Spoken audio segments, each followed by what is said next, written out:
Hello and welcome to Radio Westeros. I'm Yoke Boy and it's great to be here to talk about the 9th episode of House of the Dragon called The Green Council. Today we'll be reacting to and evaluating this episode as well as making plenty of book comparisons because we are fans of the books.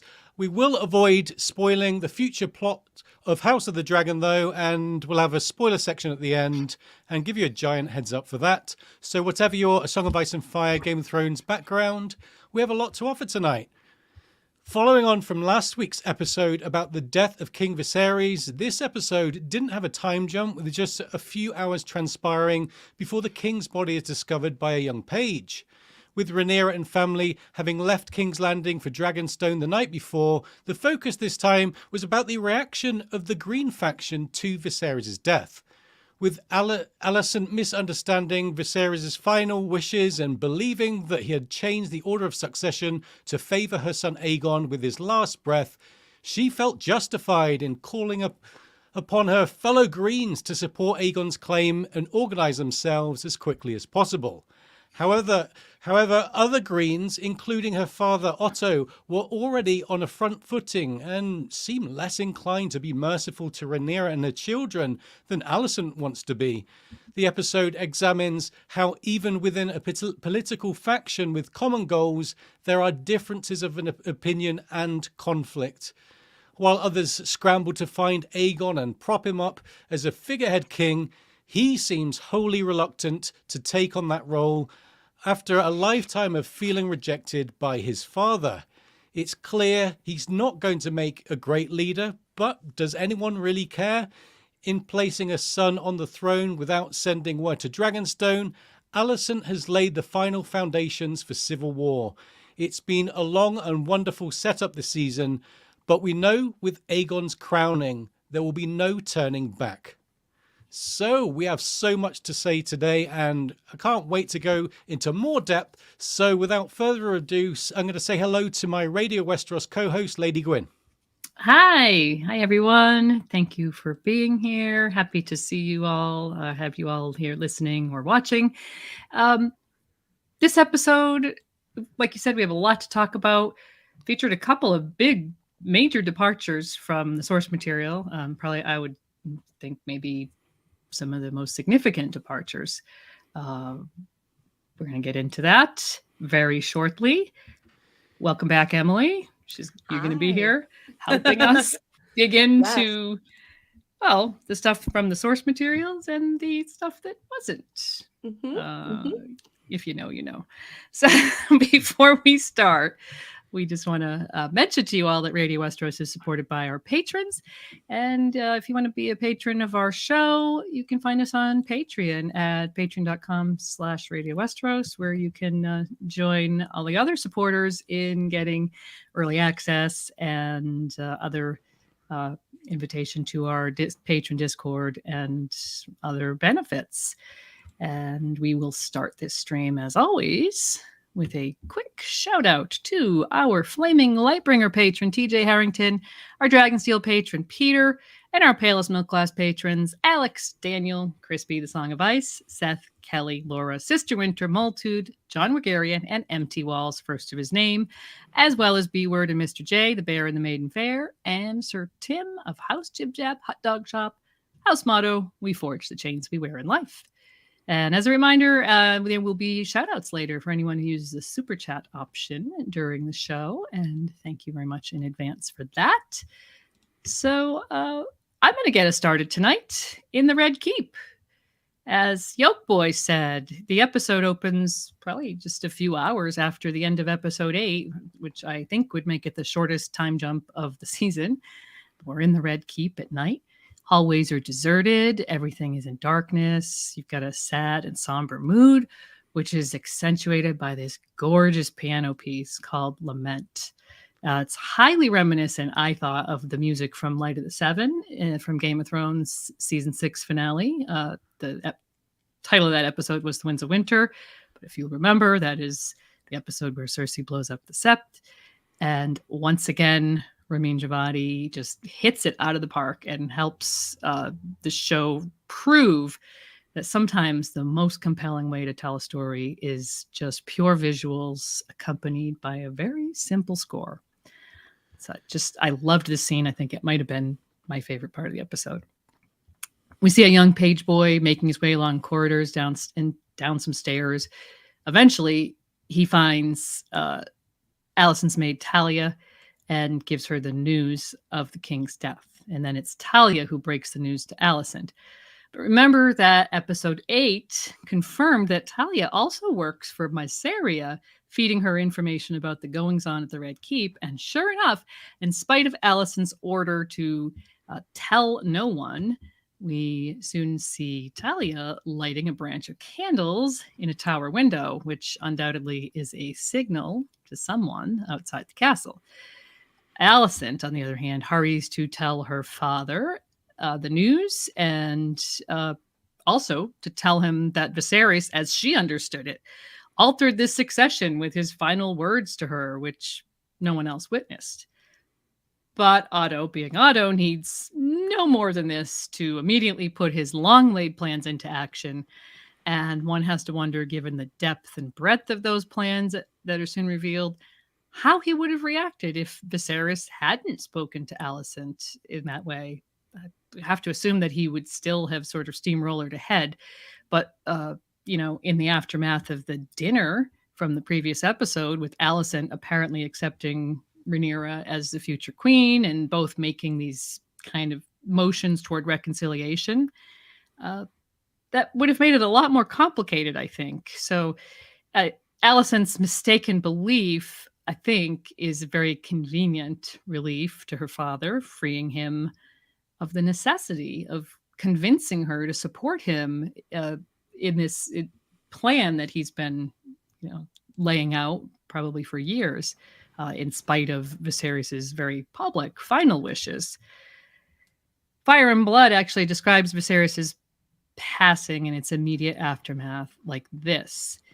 Long simmering, the conflict burst open on the third day of the third moon of 129 AC, when the ailing, bedridden King Viserys I Targaryen closed his eyes for a nap in the Red Keep of King's Landing and died without waking. His body was discovered by a serving man at the hour of the bat, when it was the king's custom to take a cup of hippocras. The servant ran to inform Queen Alicent, whose apartments were on the floor below the king's. So, minor differences. Gildane goes on to note that the plans for how to handle the king's death were laid long before, and that servants had been instructed on exactly what to do when it came to pass, which certainly seems to be the case here. Although we do have a slight change in the timing, because I'm very nerdy about the Westerosi hours of the evening. The hour of the bat is actually early in the evening, right after sunset. Viserys' death actually takes place following this family dinner, and definitely much later in the evening. So probably in order to make the that empty Red Keep scene much more impactful, this is taking place overnight. Maybe it's the hour of the ghosts or the hour of the owl. Not really clear, but then we get the small council convened, and Tywin Lannister wants to know what couldn't wait another hour. So we think that's probably the hour of the wolf, which is 1 hour before dawn. And so, having said that, we move on to this small council meeting that gives the episode its title. Yeah, Lady Gwyn, we've finally arrived at this inauspicious meeting, which originally got its name from Grand Maester Munkin in his True Telling. No doubt that this is a scene that book readers have been eager to see unfold for a long time. Otto opens the council meeting with news that also serves as a sharp rebuke to Tywin Lannister.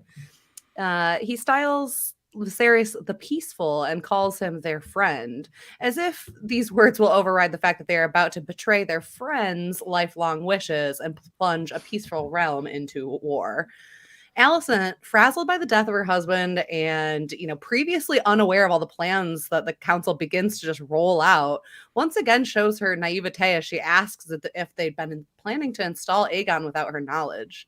There's no attempt to deny it, with staunch Aegon supporter Lord Wilde saying there was no need to sully her with darkling schemes. It's not that Allison was entirely unaware of this, of course. Back on Driftmark 6 years ago, her father promised her that they would succeed in making Aegon king. But the reality of how much scheming has already happened seems to hit her like a ton of bricks here. Fresh from her tentative reconciliation with Rhaenyra, she appears to be trying to guide the realm towards peace, even if her version of peace, means Aegon is king. This is a major departure from her character in Fire and Blood, who flung slurs at Rhaenyra and hoped the princess would die in childbed and rid the Greens of her troublesome claim. The show has clearly given us a very different Alicent from the start, and it seems like her hesitation to charge headlong into the conflict that her father largely fomented continues to drive her actions at the council and afterwards. She's not alone in her shock at the rest of the council's plotting, as we see both Lord Commander Westerling and Master of Coin, Lyman Beesbury, exchange concerned looks as well. Lord Beesbury then stands and reminds them of the oaths that were sworn decades ago to Rhaenyra and states that he knows Viserys would not have changed his mind. He even goes on to claim that the king was well the night prior, which is, of course, a bit of a silly claim because we saw what Viserys looked like. But it does nod to something from Fire and Blood quite cleverly. The text says, the dwarf mushroom suggests a more sinister scenario, whereby Queen Alicent hurried King Viserys on his way with a pinch of poison in his hippocras. Unlikely to be true since his body was discovered before the hippocras. Kristen Cole takes this last bit as an insult to the Queen's honor and slams Beesbury back into a seat, which is done so forcefully that it bludgeons Lord Beesbury's head against the table and his, stone attendance tracker. It feels a bit anticlimactic compared to its descriptions in Fire and Blood, which were divided on how Beesbury died, but there's no avoiding it. The first death of the Dance of the Dragons has occurred. Westerling then draws a sword on Cole, and it seems like they'll come to blows next, but Alicent de-escalates the situation, and her trained dog, Cole, steps down. Otto refuses to allow the body to be cleared from the room until their business is finished, which might be another nod to Fire and Blood, this time to the Green's disrespectful treatment of the king's body. The text says, a day passed, then another. Neither Septons nor Silent Sisters were summoned to the bedchamber where King Viserys lay, swollen and rotting. No bells rang. Ravens flew, but not to Dragonstone. They instead went to Old Town, to Casterly Rock, to River Run, to Highgarden, and to many other lords and knights whom Queen Alicent had cause to think may be sympathetic to her son. Otto starts up talk again about how to deal with Rhaenyra and her children, wanting them executed and out of the way for a clean coup. Alicent really loses it here. She can apparently handle usurping, but she'll draw the line at killing her childhood friend and Rhaenyra's children, who, remember, are her grandsons. Tyland, quite cunningly, asks her what she suggests and said. It seems that most of the Green Council is practical enough to realize leaving Aegon's challenger alive is a very dangerous choice to make. Alicent, clearly many steps behind the rest of the council, hasn't thought this through, and when she doesn't have a ready answer, Otto orders the Lord Commander and his knights to Dragonstone to quickly and cleanly take care of Rhaenyra and her sons. Yeah, Harold Westerling, Lord Commander of the King's Guard, let us recall, was Rhaenyra's sworn shield before he was Lord Commander, and he's been visibly uncomfortable during these proceedings. Lord Beesbury mentioned how long he's known Viserys, a long time, probably Viserys' entire life, but Sir Harold is probably a close second. He's served in the King's Guard of Jaehaerys prior to serving Viserys, probably for longer. He was probably with Jaehaerys longer than Otto was, for instance. Otto was only the hand to Jaehaerys for a year or so. So Harold knows Viserys. He knows his wishes. He's the ultimate Targaryen loyalist, and he's said to be a paragon of chivalry. And so the idea of killing his princess, who was established as the heir to the throne under his watch more than 20 years ago, and her children, really doesn't sit very well with him. At Sir Otto's command, Westerling removes his cloak. You've got to love those quick-release Kingsguard cloaks, and states that he answers to the king. And in the absence of a king, he has no role in these proceedings.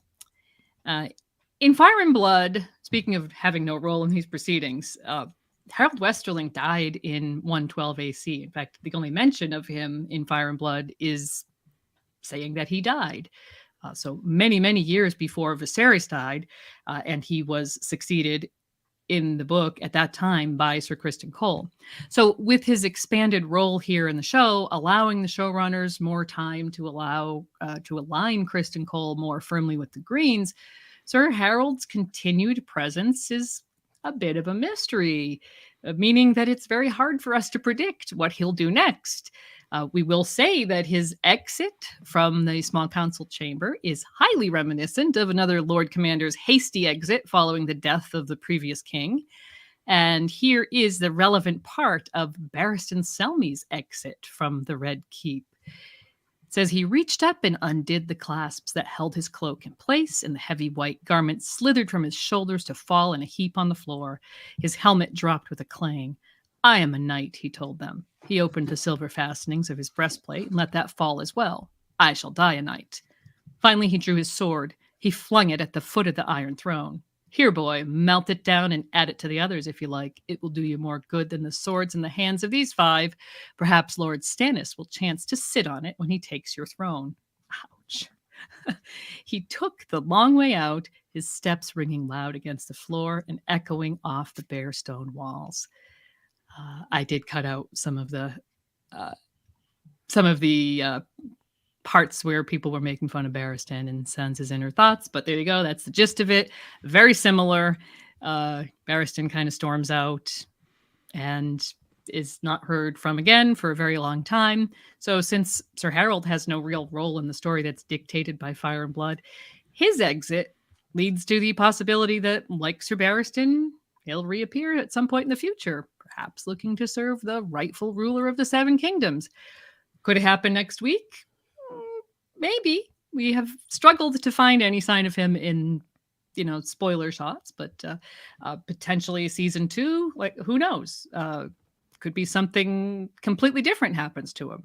This is one of those rare occasions in the show where we're not going by the book. So as George would say, I guess we'll just have to keep watching.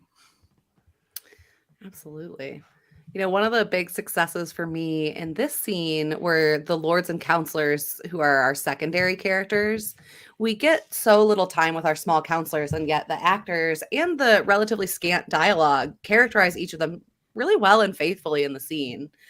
I talked about the small council in our spoilers section last week, so I will get back to that here.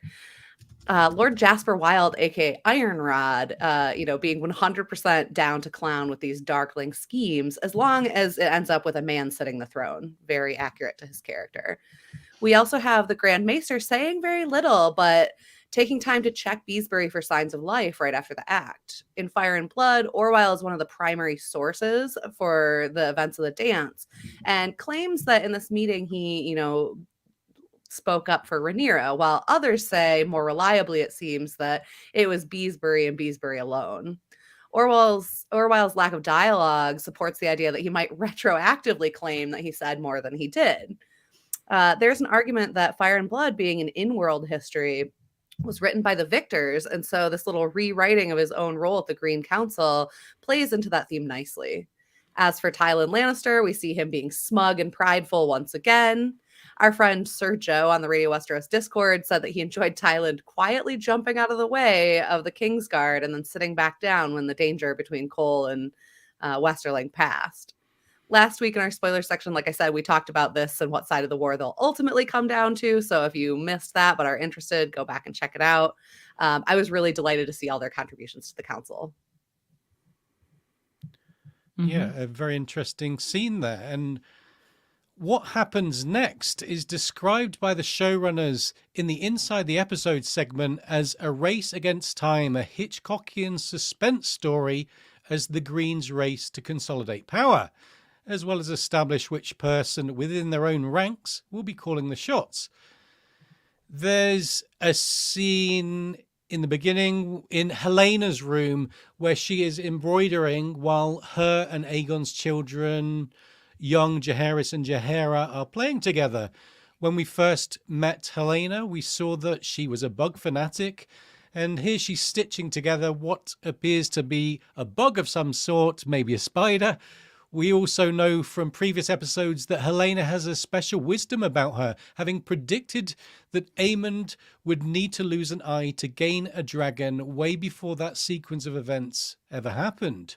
She has the gift of dragon dreaming, but it seems like no one around her listens to her or understands that she's always making these offhand prophecies, and it's a shame that this isn't explored further.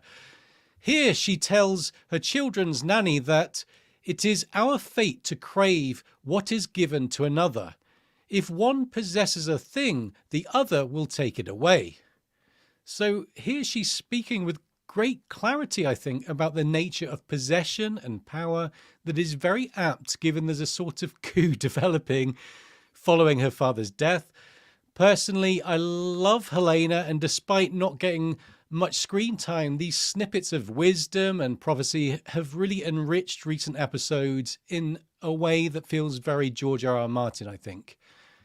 So Alison and Otto burst into her room asking where Aegon is. Helena seems embarrassed to admit that she doesn't know where he is, and remembering things she said in previous episodes about him only coming to her when he's drunk, we can guess that she's probably quite scared of her brother/husband and not the sort of person to stand up to him, given she presents as quite timid.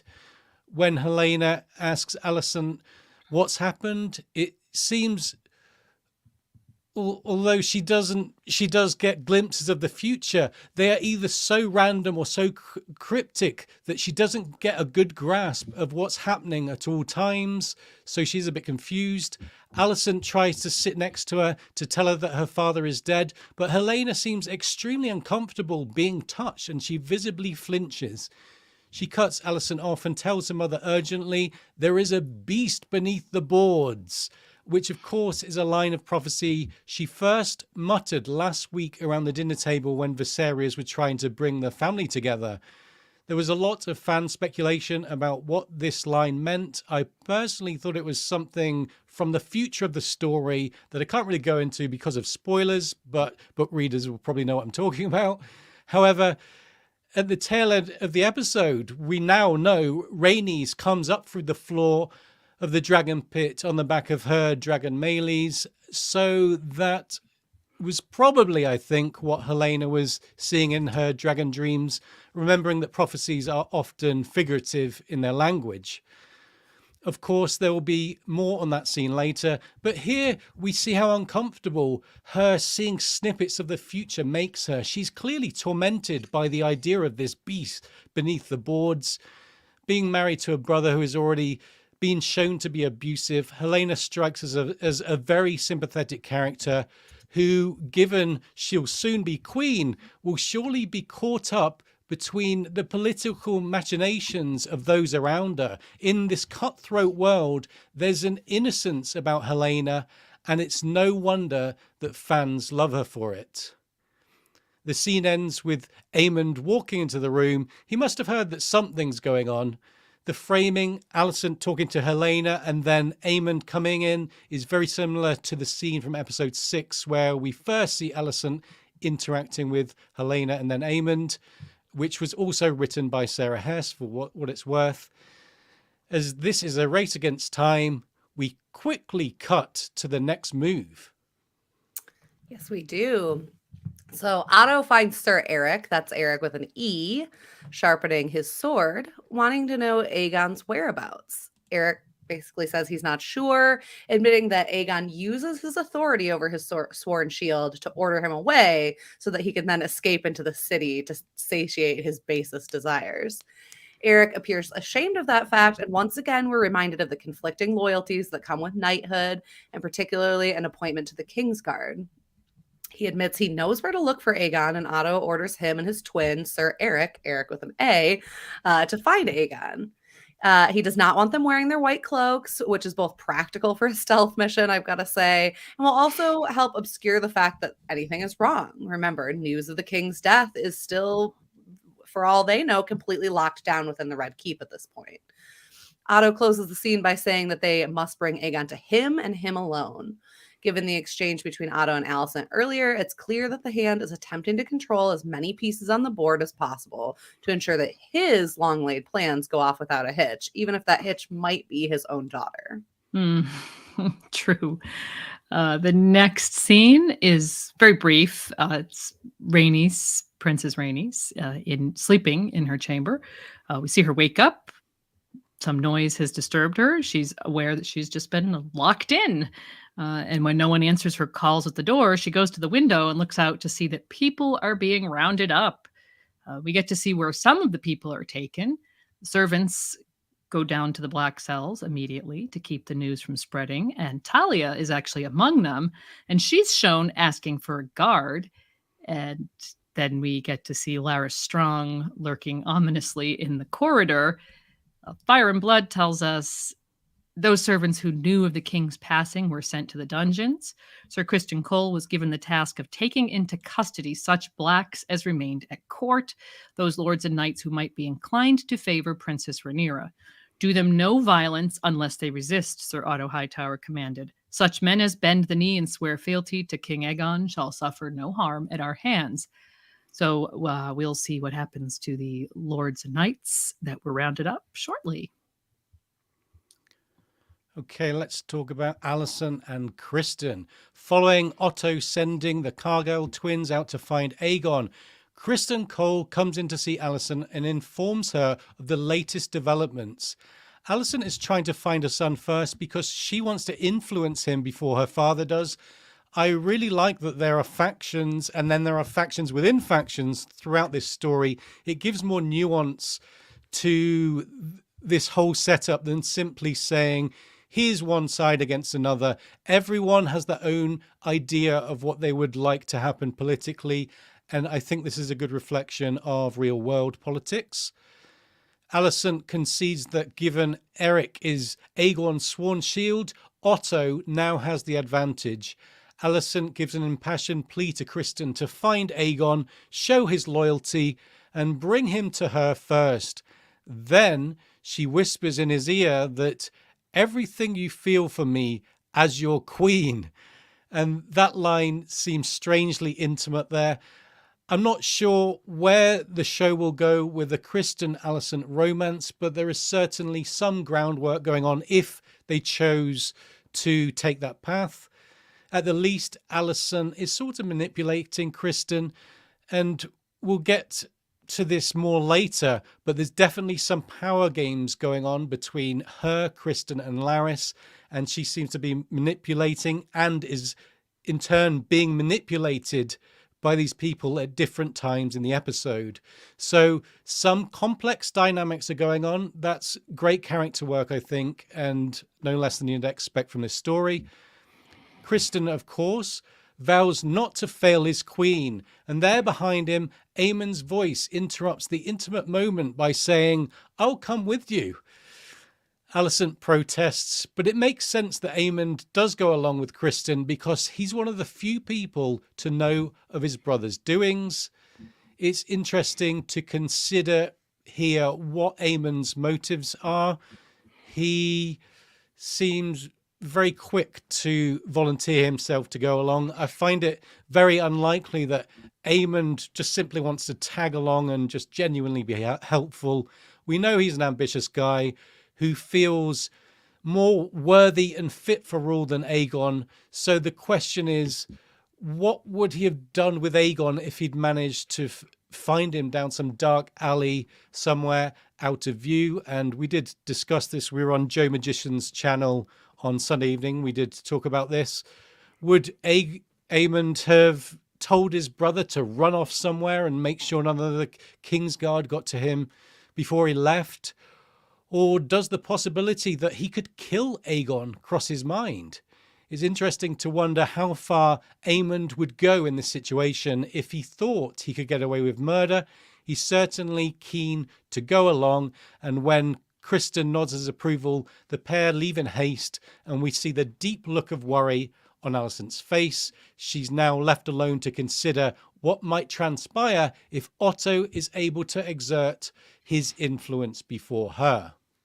Well, speaking of Otto, now we get to see what happened to those nobles and knights who had been rounded up and brought before him to sort of give their pledge of loyalty.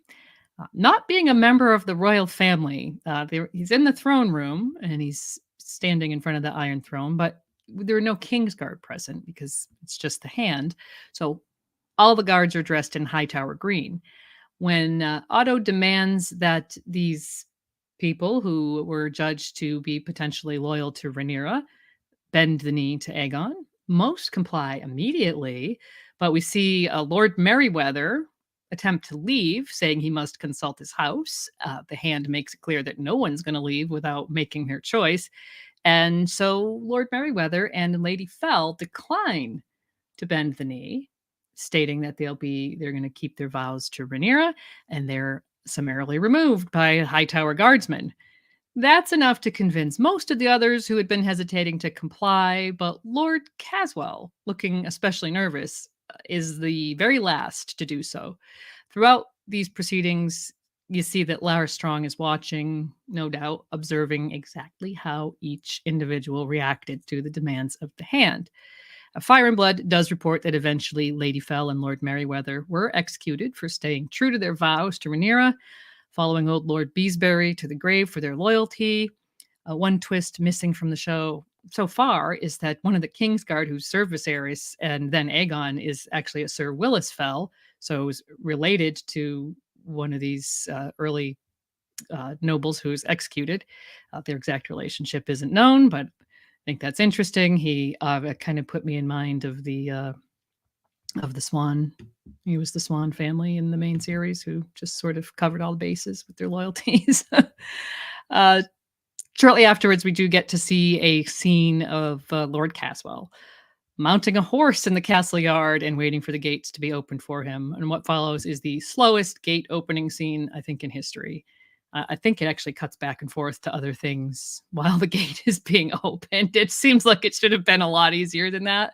But of course, we're building tension. The viewer has probably arrived at the conclusion that this isn't going to end well. Of course, it doesn't, because Lara Strong had been observing Lord Caswell's hesitation to kneel in the throne room and had him followed.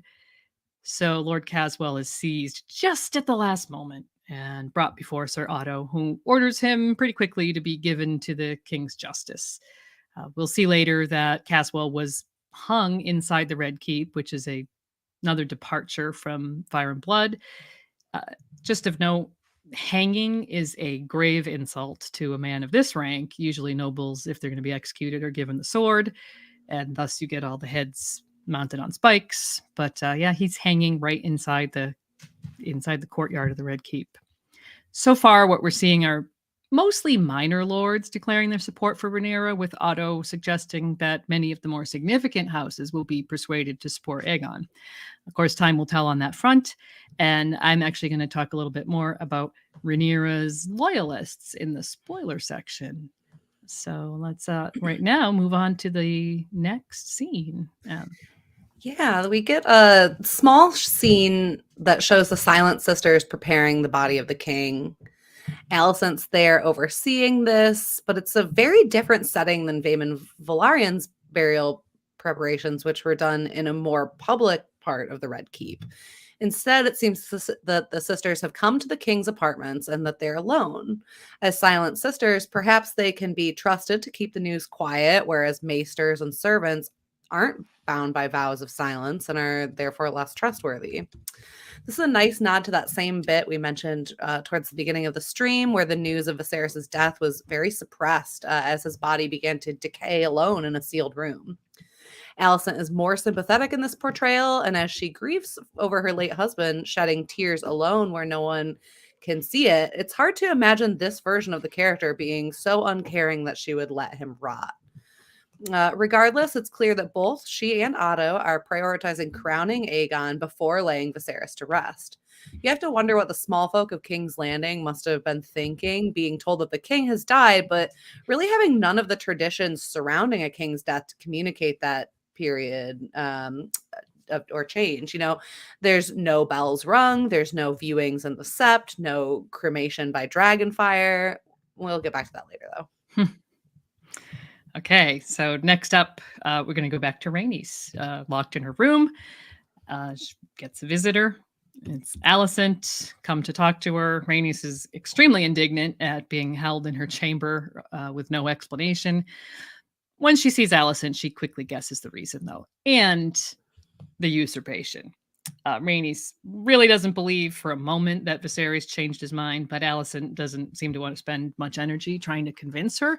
Instead, she appeals to Rhaenys' history as the queen who never was and her rights being passed over.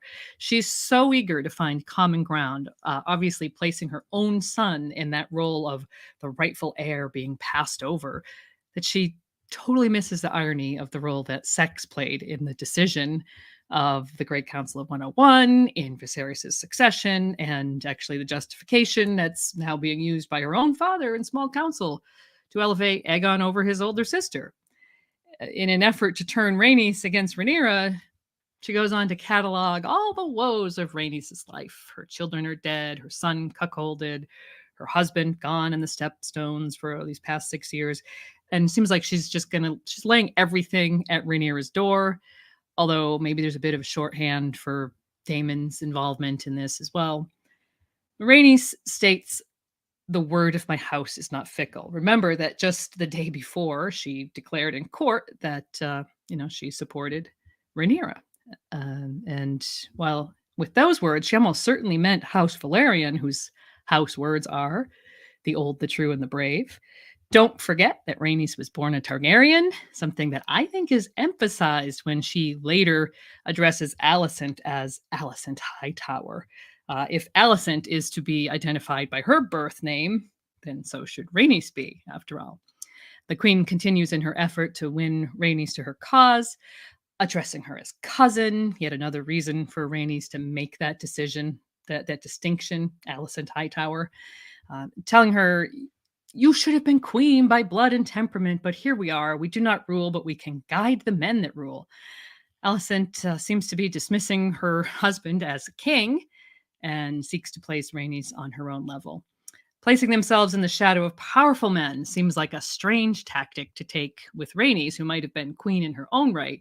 But when Rhaenys asks about her dragon, we realize why she's so important to the Greens.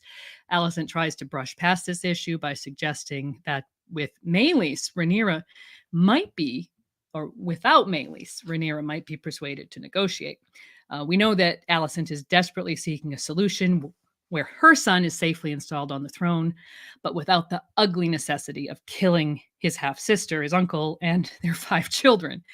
If convincing Rhaenys to use her dragon for the Greens helps her to achieve that, Alicent would probably pay any price. In fact, she offers Rhaenys Driftmark for herself and her granddaughters, which is probably, shorthand for saying, the girls will be safe from whatever purge happens. Rhaenys seems impressed with Alicent's negotiations for a moment, to which Alicent primly responds, "A true queen counts the cost to her people." But Rhaenys is a lot older and wiser than Allison Hightower, and she sees exactly what underpins Alicent's power. It's not true agency, but the machine of patriarchy. And yet you toil still in service to men. You desire not to be free, but to make a window in the wall of your prison. I love that line. Have you never imagined yourself on the Iron Throne? And Alicent has no answer to that, leaves, and instructs Rhaenys on the way out to ring the bell when she's ready to give her answer. Yeah. Now with we move on kind of to the streets with this high stakes game of hide and seek kicking off. We see Aemond taking Cole through the Street of Silk. It's worth noting that they appear to have their own kind of crime hoodies, as the fandom has dubbed them, but and Cole with a kind of beanie hat, but their disguises don't work as well given that Aemond has a very noticeable eye patch. The show is really establishing a connection between Sir Kristen and Prince Aemond with their long history in the training yard that we've seen, and now they're working together to serve Alicent's interests. I anticipate we'll see them working together quite a bit more from here on out. Aemond, certain that he can provide valuable support to Cole here because of his history with his brother, leads the knight to a brothel, which he admits Prince Aegon took him to when he was frankly way too young for that. Aemond clearly was affected by this and sounds uncomfortable, repeating some of what Aegon said to him about it being time to get it wet. Cole looks about as uncomfortable as I felt with that turn of phrase, saying every woman is an image of the mother and must be treated with respect. Really, Sir Kristen? Every woman? This is a severe departure from the language that he used to refer to Princess Rhaenyra in the past, as we know. A sex worker opens the door and, after a little back and forth, basically laughs at the idea that Aegon is there. He hasn't frequented the brothels of the Street of Silk in years and has far more depraved taste now, it seems. This sets up how little Aemond really does know Aegon and indicates that the two have not been close for some time. After getting some more information from the worker, the realm's two least sex-positive men take their quest to Flea Bottom, hoping that this new lead will steer them to their quarry. There are some scenes that are intercut with this, but we do return to Kristen and Aemond a bit later in the episode, and they've made their way to Flea Bottom, which doesn't look quite as raucous during the daytime as it did when Daemon and Rhaenyra visited back in episode 4. Aemond chooses this moment to soft launch his pitch for taking Aegon's place on the throne. He appeals to Cole, who he generally considers an honorable man for some reason, by contrasting himself with his brother. He calls Aegon an unworthy wastrel, while he himself has studied, trained, and prepared for a role that he cannot have due to his birth order. He revisits a scene that we've seen from Aemond previously, in that if Aegon doesn't want his wife, his duty, his throne, Aemond is more than ready to step in. He's plainly ignoring Aegon's son, Jaehaerys, in all of this, and potentially a second son, although I don't know that it's clear the second son has been born yet. Jaehaerys would definitely come before Aemond in the line of succession, being Aegon's eldest son. I've seen some people suggest that Aemond wouldn't let the child get in the way of his ascension, while others seem to wonder if Jaehaerys is even Aegon's son, given the closeness that we've seen between Helaena and Aemond. Either way, not looking to get into that right now, but a toddler with a claim is entirely ignored in this quick exchange. We really don't even have a chance to get much of a reaction from Cole as the action cuts away. Yes, it cuts away to Eric and Eric, who in the meantime head into the heart of Flea Bottom, and we see that they are clueless to the fact that they're being tracked by one of Mysaria's spies. The twins hear loud cheers coming from one of the buildings and head inside to look for Aegon. The crowd noises are coming from a fighting ring, but not just any fighting ring. This one revolves around young children who are being pitted against each other for the amusement of adults.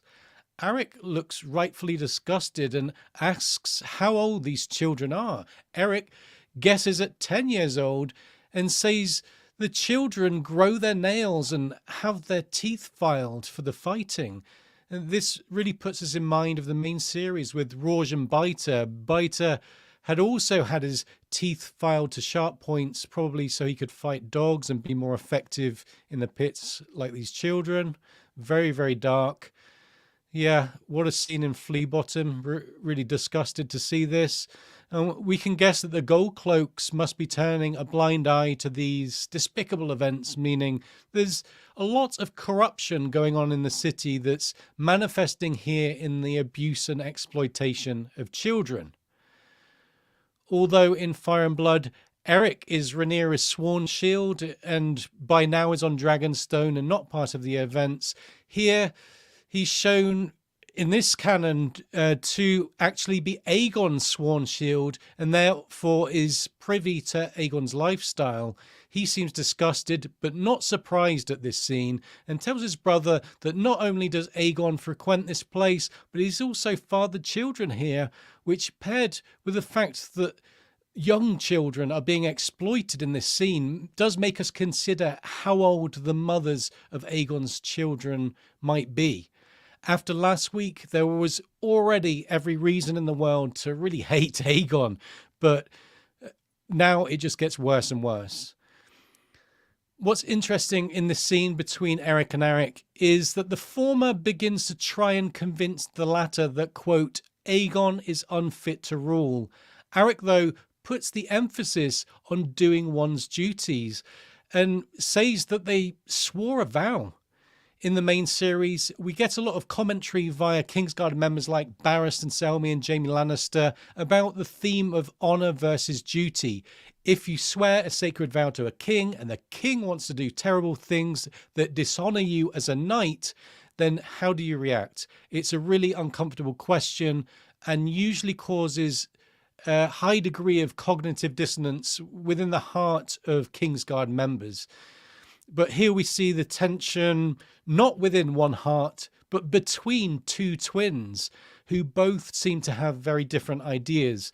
We haven't known Eric and Arik for long, but already we can see that cracks are opening up between them, and as identical as they may be, their ideals are not aligned. And I think it's going to be really interesting to see if this friction grows and how these cracks grow with them. Before the conflict can grow on here, though, Mysaria's spy approaches them and says that she has knowledge of Aegon's whereabouts. With the spy working for Mysaria and the twins doing Otto's bidding, we're seeing the layers of the onion in the information trade, these complex webs that make up spy networks. And ultimately, this leads to Otto later meeting with Mysaria herself. Yeah, as it turns out, the promise of a conversation with the White Worm will get Otto to come do his own dirty work. The whereabouts of Aegon are critical to his plotting, and even if Otto is a big Aemond fan, as he's shown to be in previous episodes, explaining away Aegon's absence and crowning Aemond is an unnecessary complication that, probably threatens the iron grip that the Green Council currently has over the city. Otto tries to confirm if the woman before him really is indeed the White Worm, which tells us that she's kept her identity very well hidden, despite selling secrets to him for at least the last 15 years or so. She offers him condolences on the death of King Viserys, which is such a power play. It lets him know right away that she knows the secret that he thought he'd been doing a great job of keeping quiet.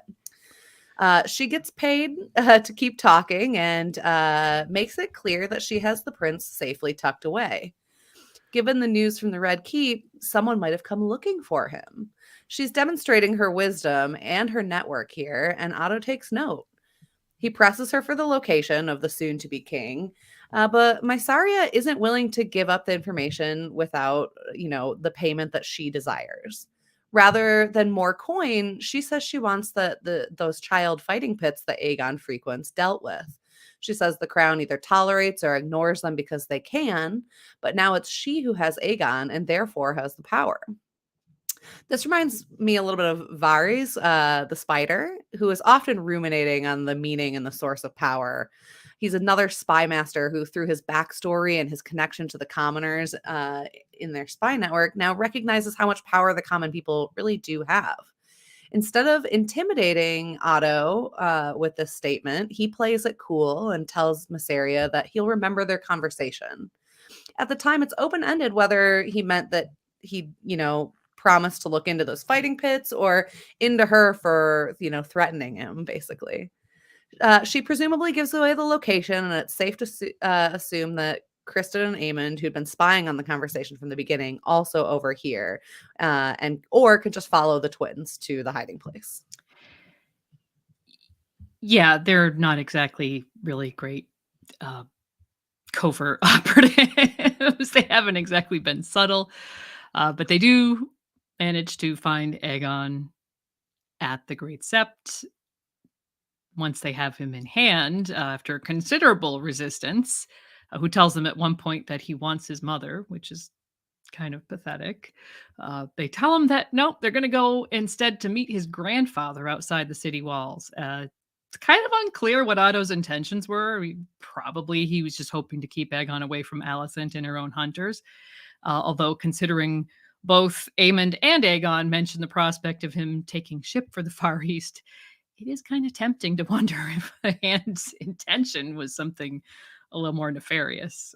Probably not, though. He's been building towards this moment for, decades, probably. So just wants to keep him away from his mother. However, as it happens, Kristen and Aemond are waiting outside. So when Eric and Aegon come out the door, Kristen and Eric immediately draw swords and begin to fight on the steps, while Aegon makes another break for it, only to be stopped by his brother. Eric, that's Eric with an E, Aegon's sworn sword, is just standing to the side watching the action. He is now fully convinced that this isn't the king that he wants to serve, and he just sort of melts away during the course of the struggle. The two pairs of men continue to struggle. Aemond agrees with his brother 1,000% when he says he's not suited to rule, but Aemond is doing his best to be dutiful. Aegon begs Aemond to let him do what Kristen suggested to Rhaenyra and what Laenor actually did with Carl Gorey, run away to Essos to live out his life under an assumed name and let his brother take the throne. Personally, I give him about 3 months to survive if they were to allow that.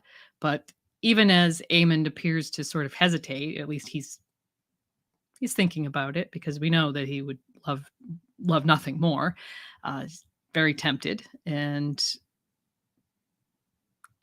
Kristen shows up, and that's it. Kristen takes Aegon in hand and leaves a defeated Eric behind while they take possession of the Wayward Prince and checkmate Alicent. Yeah, speaking of Alicent, we see her next with her father. Otto is shown again in the Tower of the Hand writing letters. Otto Hightower is known to be a prolific letter writer throughout the pages of Fire and Blood, and particularly during the dance. So I love that they've been showing us this aspect of his character since really early on. He knows that getting word out to key allies now is critical, and even after a very busy day of chasing down Aegon, meeting with spies, he continues hard at work.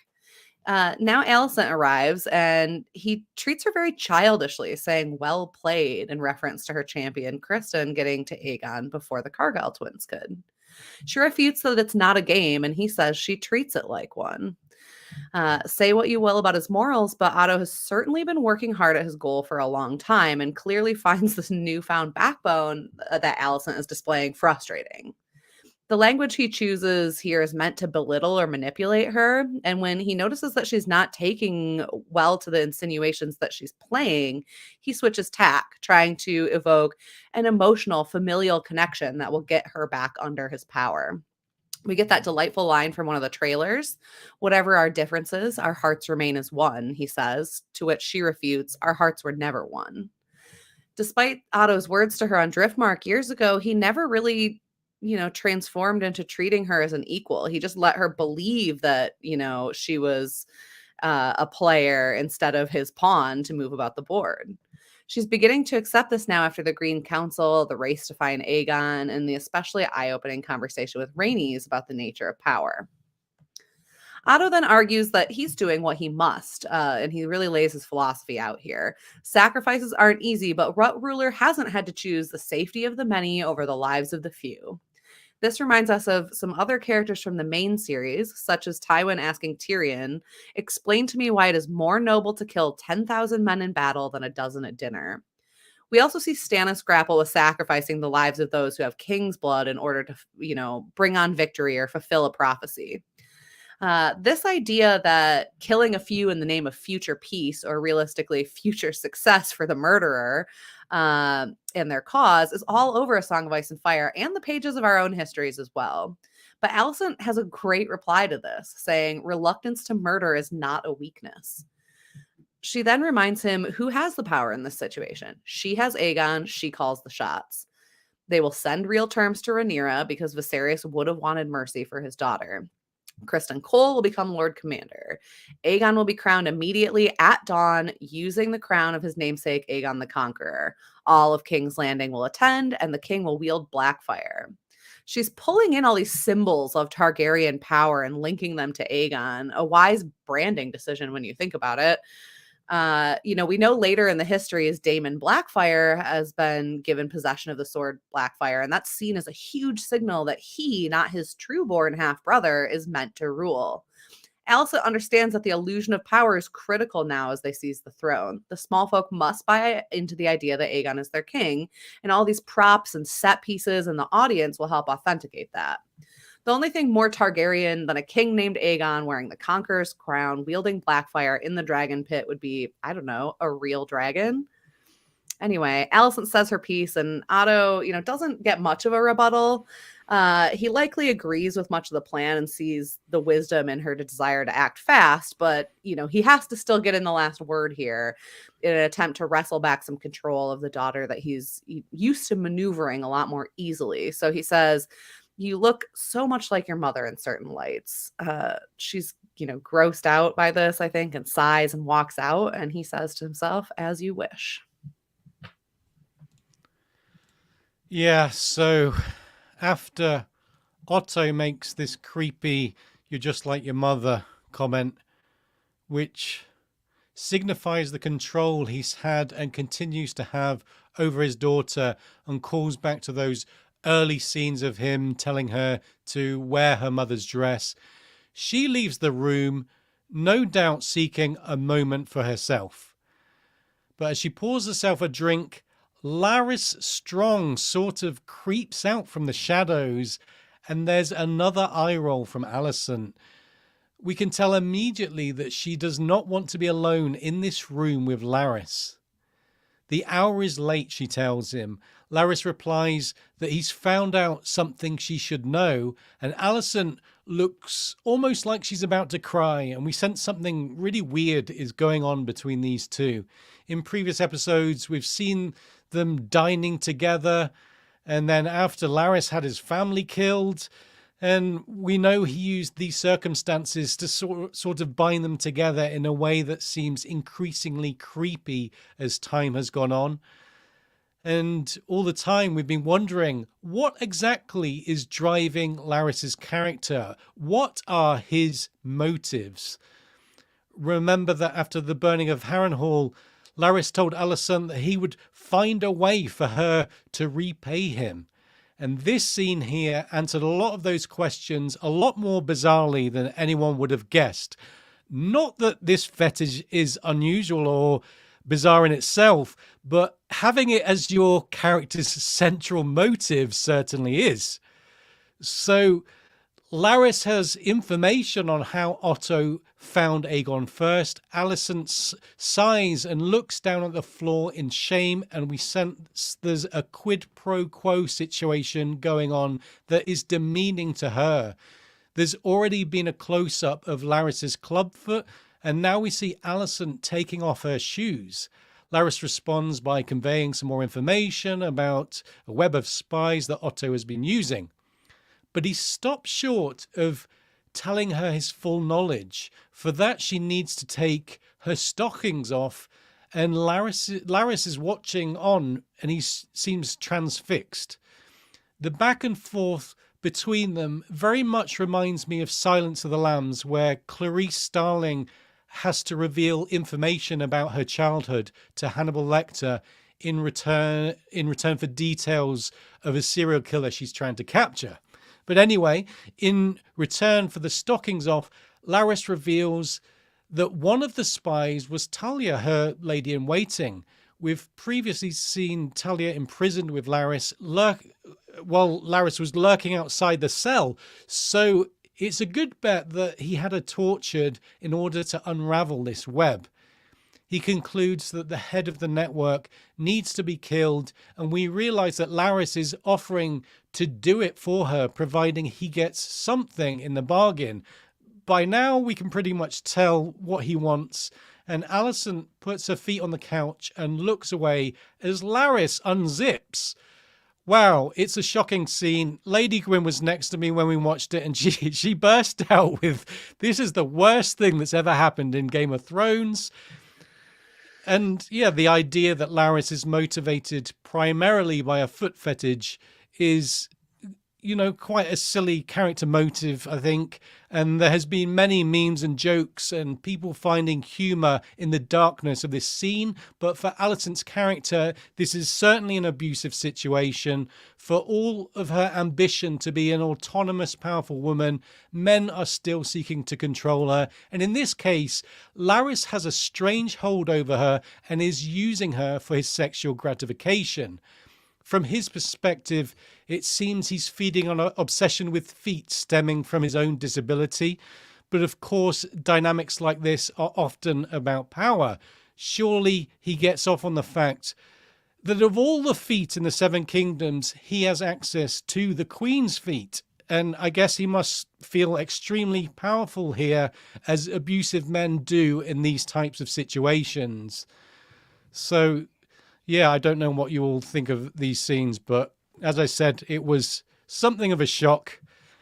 And after a brief montage of the Greens, then we return to Princess Rhaenys, and she is still locked in her chamber. Yeah, she's locked in. It's dark, clearly very late at night, but she hears a voice outside her door, and in bursts Sir Eric with an E, Cargill, last seen letting his brother fight Kristen one-on-one over who could deliver Aegon to their patron first. It's clear in this moment that he means what he says, that he cannot let this treachery stand. While he may not have a particularly strong allegiance to Rhaenyra, he sure has had enough of Prince Aegon and the schemings of the Greens to crown an unworthy candidate for their personal gain. Rhaenys needs very little prompting, and off the pair go, sneaking through hidden passages and corridors of the Red Keep.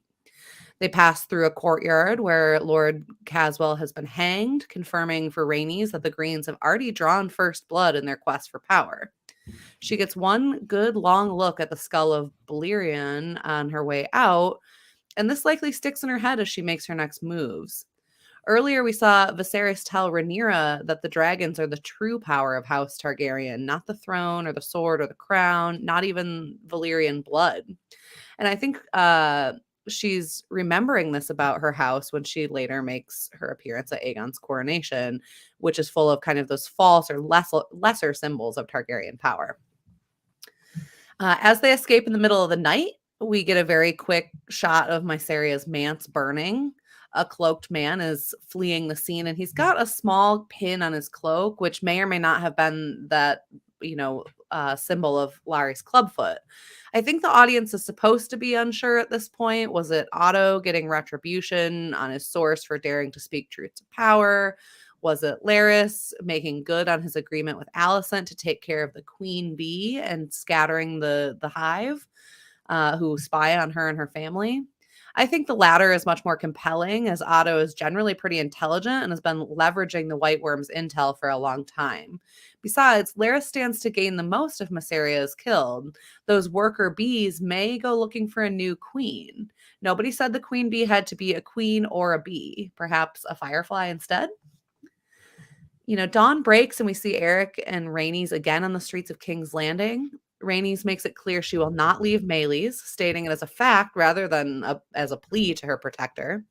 Eric says there's no way she could get into the dragon pit, thinking they'll be safer on foot. There will be surely, guards stationed and waiting for her, assuming this is where she might go. He reminds her, considering all the evidence in both book and show that the Greens have been preparing for this moment for a very long time, this is a pretty reasonable assumption for Eric to make. And besides, he knows Meleys will likely accept her rider, but what about a spare?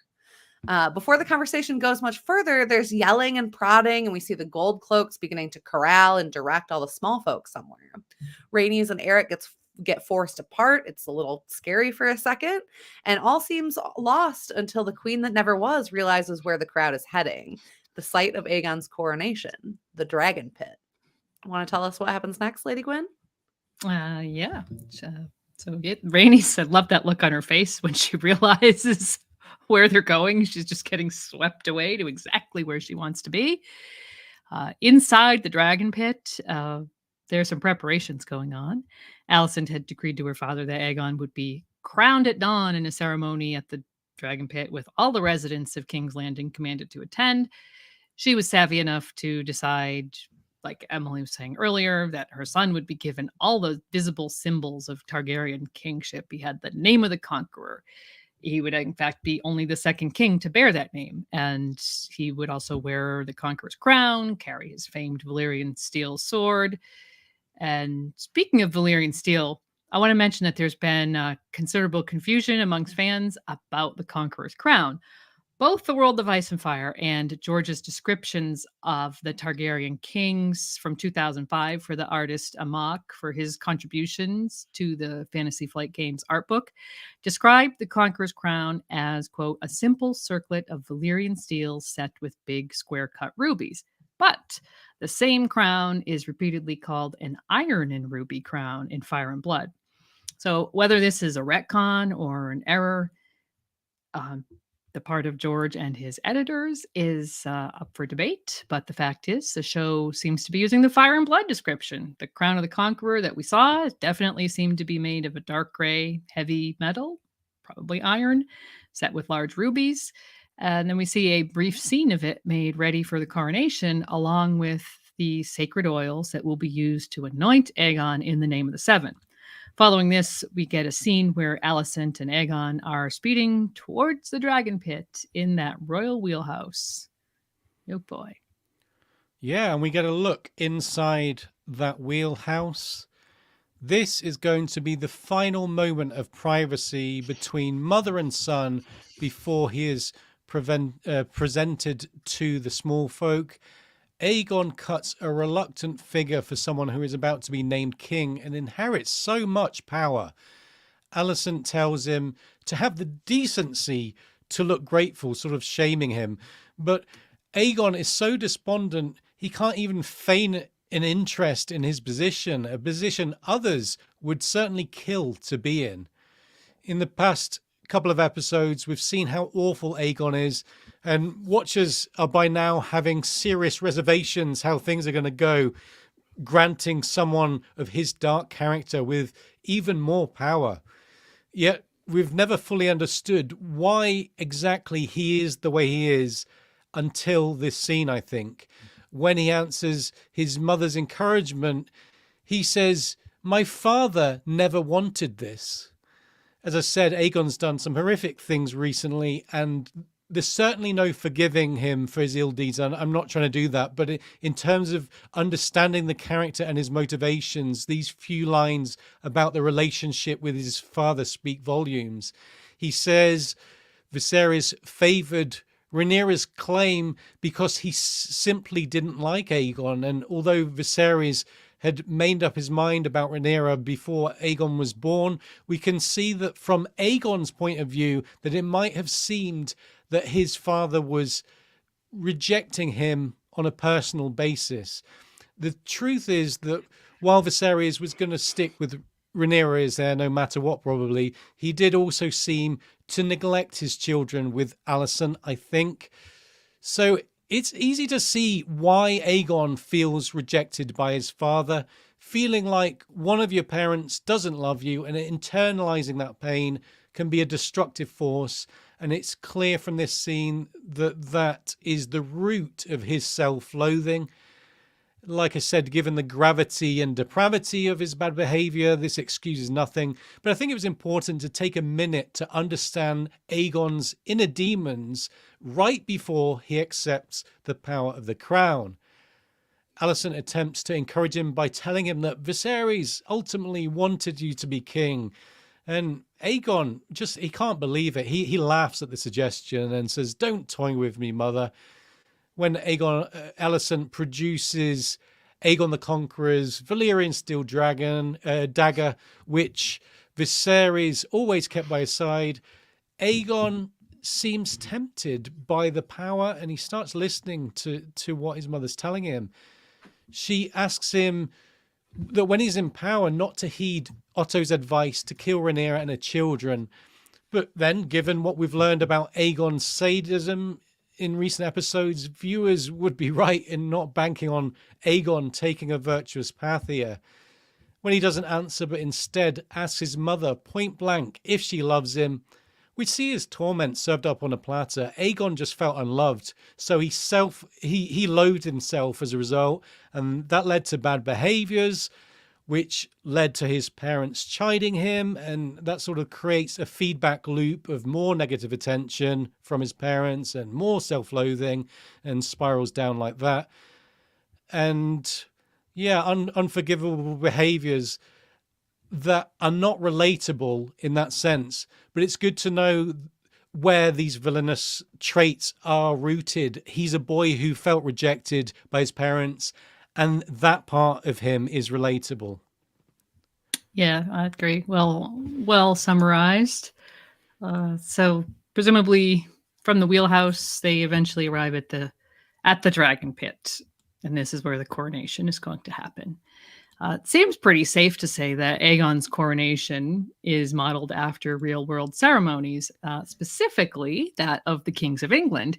And let me read you a brief description of that ceremony, which I lifted right from good old Wikipedia. The essential elements of the coronation have remained largely unchanged for the past 1,000 years. The sovereign is first presented to and acclaimed by the people. The sovereign then swears an oath to uphold the law and the church. Following that, the monarch is anointed with holy oil, invested with regalia, and crowned before receiving the homage of their subjects.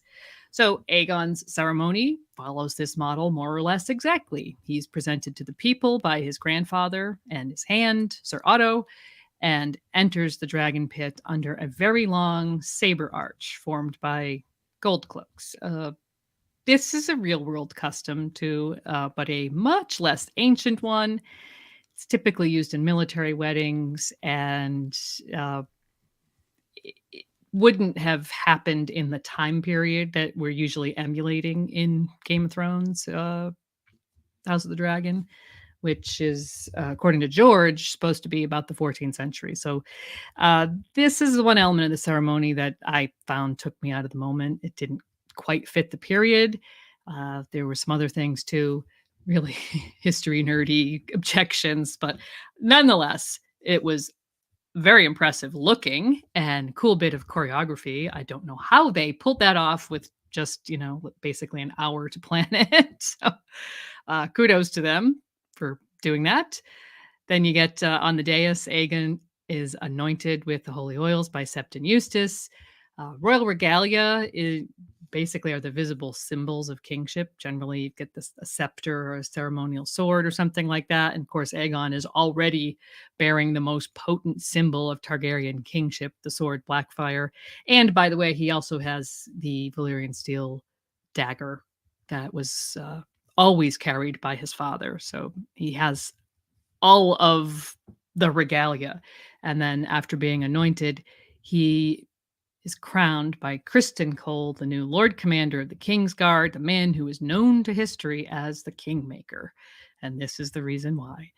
Aegon was then presented to the crowd by Septon Eustace for the acclamation, and he gets quite an enthusiastic reception when he brandishes Blackfire for them.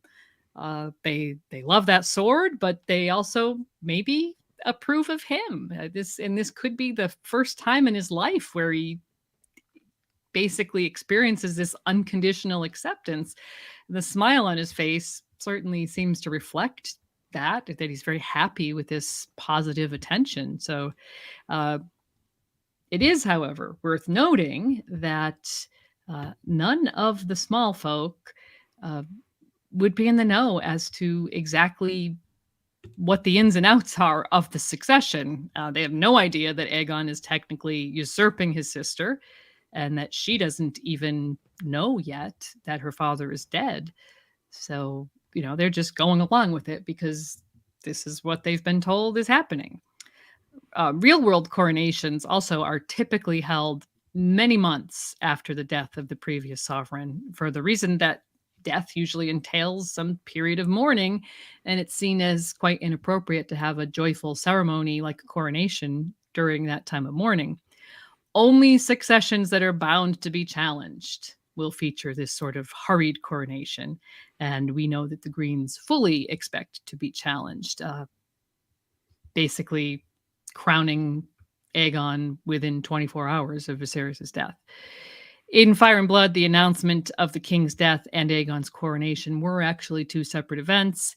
The first, the announcement, came 10 days after Viserys' death.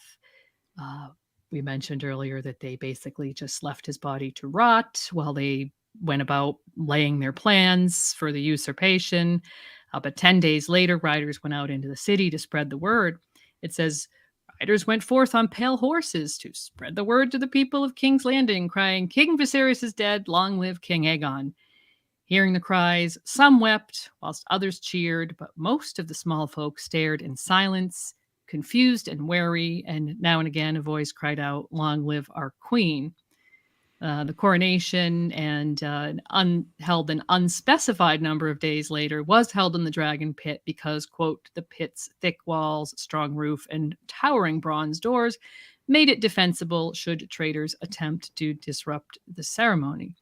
Kind of regret that we didn't get at least a handful of people looking confused and crying out for Rhaenyra, but here we are. Like I said, there were quite a few changes in this episode.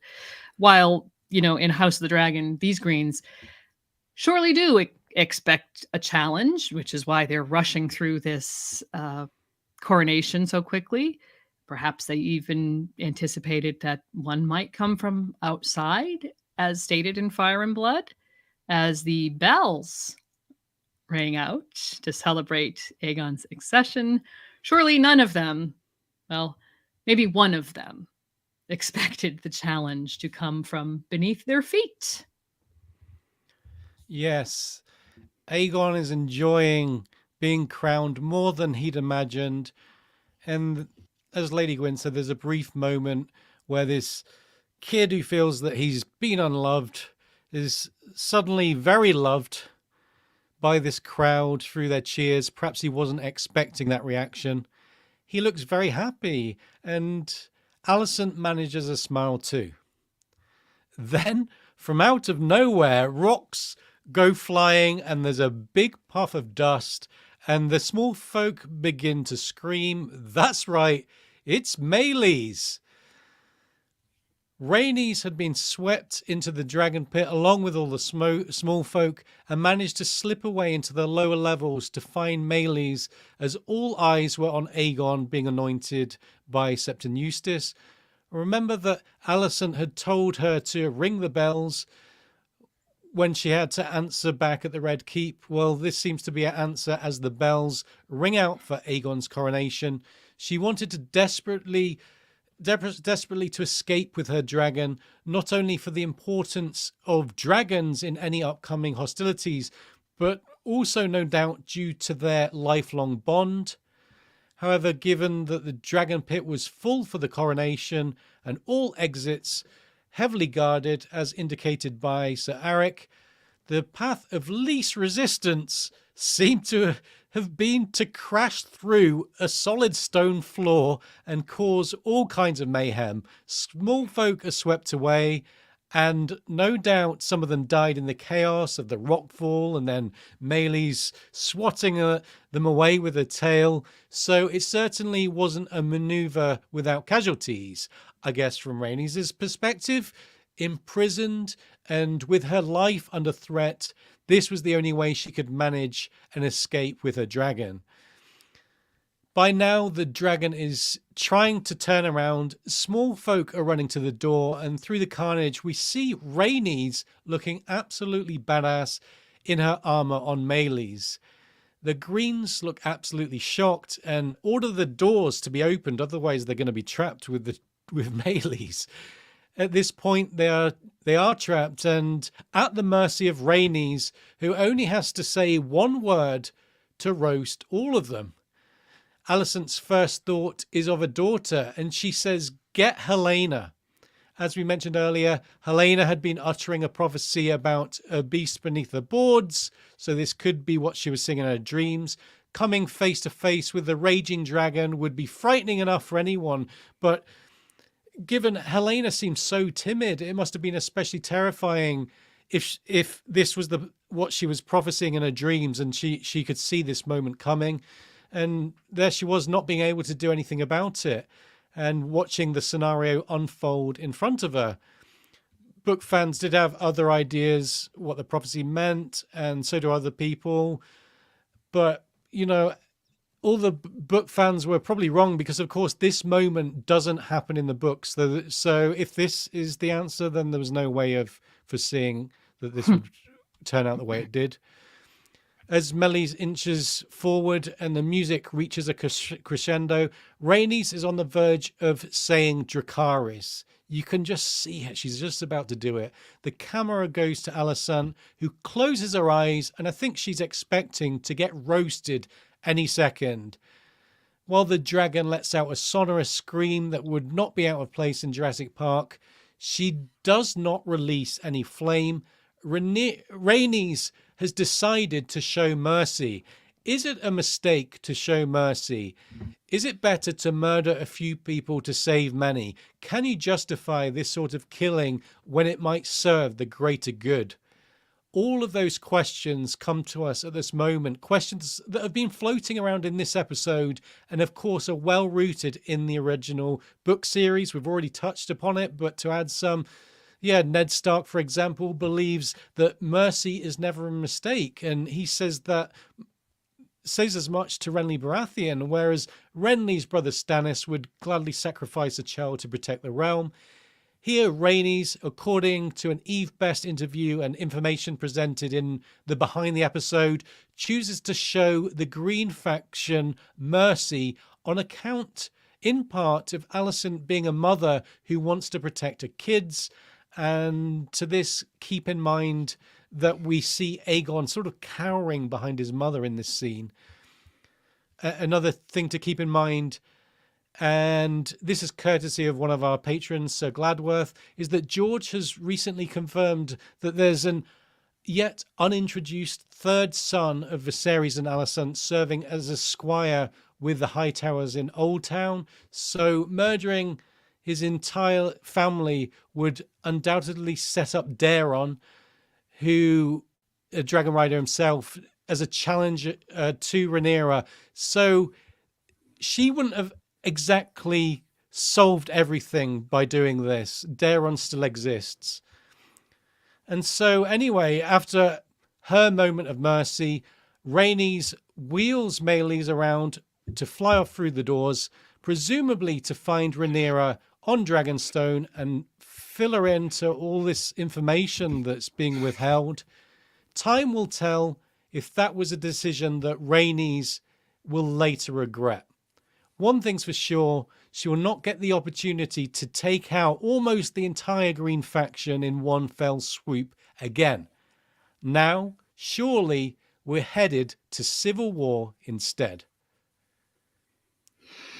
Okay, so there is our left to right analysis, but we've got plenty more to say. We've got a couple of featurettes for a bit of fun, and then we've got a spoilers section, and then we'll address some super chats. So why don't we begin with our featurette called Dragon Watch? Lady Gwyn, how was Dragon Watch today? Well, this week on Dragon Watch, Yoke Boy, I have just one word for you. It's Meleys. What do you think, Emily? Do you like Meleys' appearance there? I certainly wasn't expecting it. I think it's definitely a departure from the book canon, but I think that they made it work with the themes of this episode that they were exploring. And I think we were all just really excited that we got to see Rhaenys in her armor on her dragon up close this season. I know Lady Gwyn was, as someone who has cosplayed that character before. So it was excellent. I think it was, it was a great time because the only time we've seen Meleys yet was just kind of a quick shot flying. We got a lot more of her ferocity, her size here. So yeah. Oh gosh, the up close, the images of her face and her everyone's hair blowing back with her roar. Oh my goodness. Yeah, very, very impressive. Really well done. I mean, RIP to all the poor small folk. Honestly, we could talk for a long time about that, but if we could just enjoy the the image of this dragon who's gorgeous and everything we hoped for. Yeah, Absolutely. It Yeah. certainly gave us thrill and some excitement at the end of this episode, which should. I was yelling roast them, even though I knew that that couldn't happen because, you know, the show has to continue. Yes. I don't know My why God. everyone's like Rainey should have done it. That would be, they would There's just finish the show. Right No. there. There's the departure My from the brain canon. understands why that wouldn't work. My Right. heart wants what it wants, okay? Yeah. Yeah. Okay, so let's move on to Mm. our champ or chump. We name a character that's won the day, and we also name a chump who has, you know, made a fool of themselves or has done something weird. So, Lady Gwyn, who is your champ of the week? Well, again, I'm going to be quite brief with my selection in this category. All hail the bee. Yeah. Yes, Lord Beesbury. Just Lord Beesbury for standing up for his principles, for pointing out exactly what was going on, and not backing down from accusing the queen of some, pretty serious misdeeds. Gotta love him. 76 years old and speak truth to power. So R.I.P. Absolutely. Lord Beesbury. Yeah, I'm wearing my bee outfit today because I definitely agreed with your choice. So. Okay, Yes. so there's always many chumps in an episode, but we try to keep things lighthearted. So Emily, who's your chump of the week? Yeah. Well, I think it was about a week ago when I kind of did the math and realized that not only do I have to pick the chump of the Green Council, but I then have to pick the champ of the Black Council. So thanks for sticking me with the hard work, guys. But yeah, so many chumps to choose from this episode. I like wanted to say Otto or Larys or so many more, but honestly, I think, like, you know, in the spirit of being chumpy, this is meant to be a little bit more of a lighthearted section. I don't really want to cover a bunch of horrific misdeeds. So chatting with our pal and chat moderator Egg6, he gave me the idea, and I think I'm going to go with Kristen Cole this week. You know, of course, for his actions against the bee, his Lord Commander, and, you know, most importantly, for being Westeros's biggest hypocrite. Not only did he make that remark about, you know, women being the image of the mother, you know, despite his previous words about Rhaenyra, but, you know, I think, yeah, he's, you know, I don't know. He's just a bad guy. It's hard to say. You know, he's dragging Aegon back to the keep to take this responsibility after years ago actively, you know, holding this grudge for a long time for Rhaenyra not running off with him. So, you know, if it's a woman he's interested in, yeah, let's get out of here, screw your responsibilities. But if it's, you know, terrible man, yeah, get back up on the throne, buddy. It's your time to rule. Someone in the chat just said hippo crisp, and I really like it. Yes, that's a good one. Okay, so now I want to introduce the spoiler section, because we try and keep it spoiler free, so anyone who hasn't read the books can still enjoy the show, but we do sort of have to bite our tongue sometimes. So here we go. Lady Gwyn, what do we have? Spoilers all books. Yeah, spoilers all books. Why don't we start with you, Lady Gwyn? What spoilery topics do you want to get off your chest? Well, I didn't have anything really significant that I wanted to talk about today, so I am going to talk about the Loyal Six, who are the nobles identified in Fire and Blood that were beheaded for refusing to bend the knee to Aegon, along with a number of others, having these mounted above the city gates as a warning to anyone else who would support the Blacks. And here's a passage for you. Lord Hayford, Lord Merryweather, Lord Hart, Lord Buckler, Lord Caswell, and Lady Fell valued their sworn word more than their lives. and were beheaded each in turn, along with 8 landed knights and 2 servants and retainers. Their heads were mounted on spikes above the city's gates. Lord Merryweather and Lord Caswell from the Reach and Lady Fell of the Stormlands did feature in this episode. We talked about them, while Lords Hayford and Hart from the Crownlands and Lord Buckler from the Stormlands so far appear only in Fire and Blood.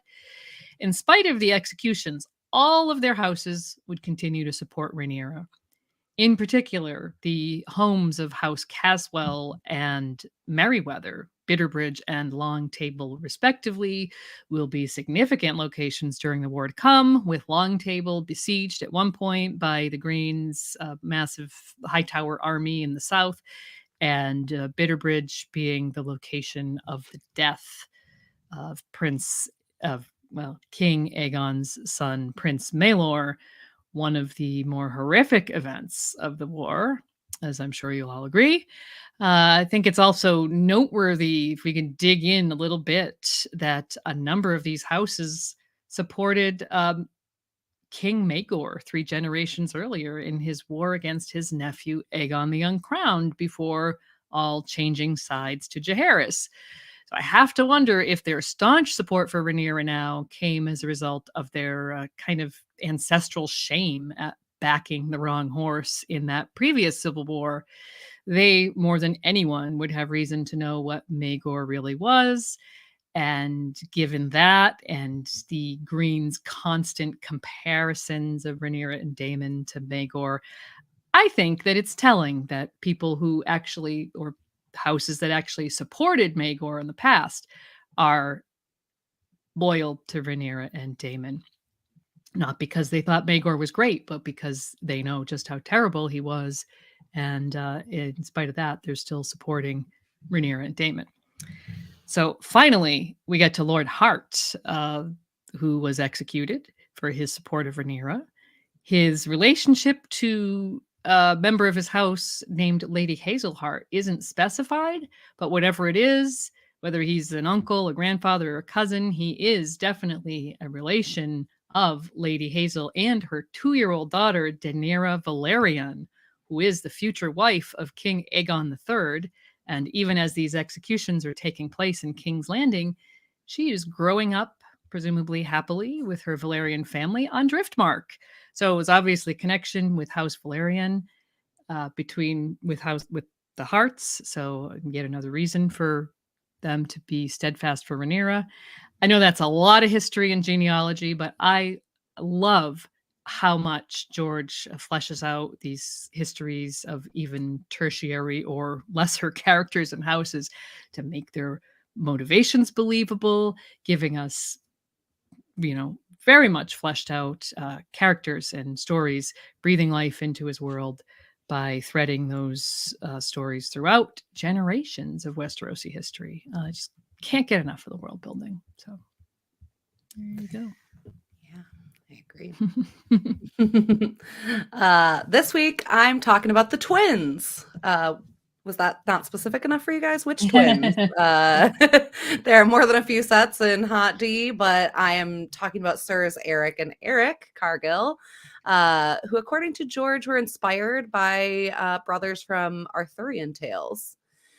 Their role in the story is, I don't want to say minor, but short, perhaps. It's very impactful, a microcosm of the conflict that is the looming civil war, and a direct view into how families are ripped apart in the conflict.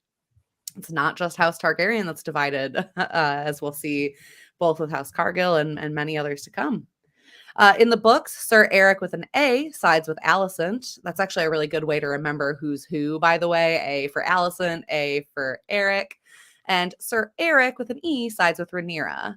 In Fire and Blood, the reasoning behind this is opaque, though we do hear from Mushroom that Eric apparently caught Daemon and Rhaenyra abed together. This obviously happened a little different in the show, having that gone down in brothel elsewhere. Sir Eric was not a character at that point. Sir Eric with an E serves as Rhaenyra's sworn shield in the book rather than Aegon's. And we're meant to believe that him serving Rhaenyra was a big factor in, choosing her side.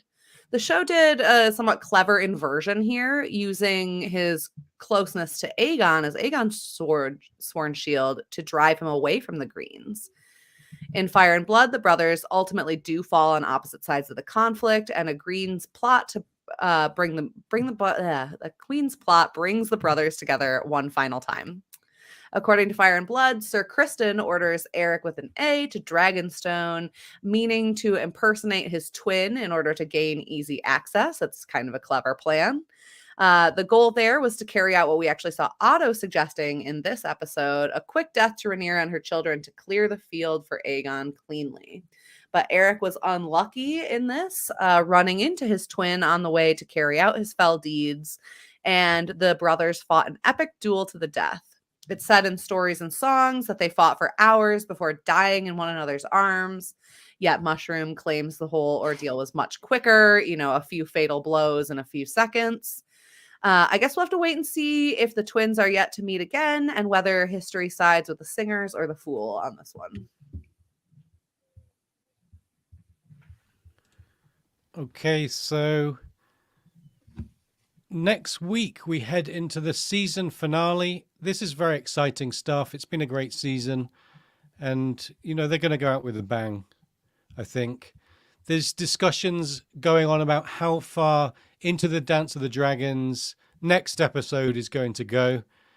Having centered this episode around the Greens, I definitely expect to see a lot of Rhaenyra and Daemon on Dragonstone and see what they're up to. In the books, the news of Aegon's crowning enrages Rhaenyra, which brings on an early labor, and the babe is stillborn and has dragon-like features. Rhaenyra blames the Greens and refuses diplomacy, and so the Dance of the Dragons begins.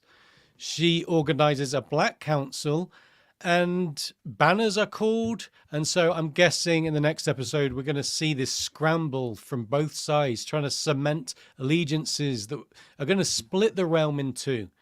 The conflict will really heat up, though, when Lucerys is sent to Storm's End to treat with Boros Baratheon, only to find Aemond is already there. Eventually, the pair get into an epic fight over Shipbreaker Bay on their dragons in Fire and Blood. It's one of the most memorable scenes in the text, I think. Of course, Aemond rides Vhagar, and so he's a huge advantage, and he seeks to get revenge over Luke for his missing eye. The Dance of the Dragons is really going to kick off when the two clash over the waves, and it's going to be a very exciting and dramatic spectacle on our screens with dragon versus dragon action that we've all been waiting for, really. I think this scene is going to happen next week because it would be the perfect hook to bring viewers back to the show for season 2. After all of this setup, finally the gloves are going to come off and we'll be in the no-holds-barred Civil War territory that is going to grip viewers of House of the Dragon for the 2 or 3 seasons to come. And boy, am I looking forward to that. Okay, thank you all very much for tuning in tonight. I want to give a shout-out to our super chatters. Arcana Imperi, Brandon Winslow, Mrs. Duncan the Small, San Rixian, and Kizzy wanted to let us know that she thinks the beast beneath the board is the impending war that lies beneath all of this plotting going on. And so thank you for that comment, Kizzy. That's interesting. And I also want to give a huge shout out to our friend Egg6, who provides all of the screenshots that we use for our visual presentation. I want to thank the chat mods, and because we couldn't do this without chat mods, there's no way we could do a live stream without that. And I want to thank Emily. Thank you guys. Can't believe we're almost through the season. You guys can find me on Twitter at Emily of the Erie.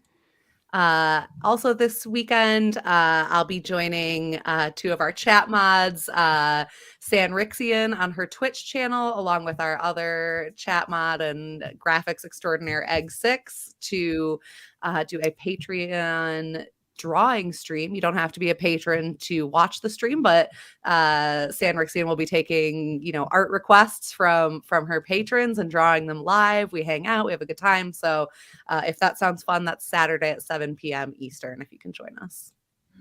I'll tweet that info. Yeah. And you can follow Radio Westeros on Twitter. That's our main social media. At Radio Westeros, come and give us a follow. We post memes and jokes and light-hearted House of the Dragon stuff. And yeah, thank you all to all of you for tuning in tonight. It's been a great season, and we look forward to the finale. We will lead out Lady Gwyn by saying a special thank you to all of our patrons who keep our ship going with their patronage. Thanks to all of you. Take it away, Lady Gwyn. Yeah. Thank you so much. Hi.